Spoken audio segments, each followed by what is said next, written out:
Isang araw, nagmamaneho sa Cubao, aking nakita, babaeng saksakan ng ganda.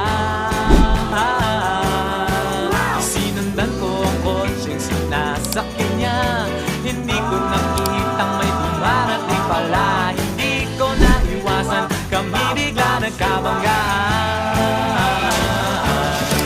Nung magkamalay, ay nasa ospital na ako. Nasikaso ng doktor na pili ng nanay ko. Biglang-bigla na lang ang nurse nandyan na, at para kong nakitang anghel sa ganda.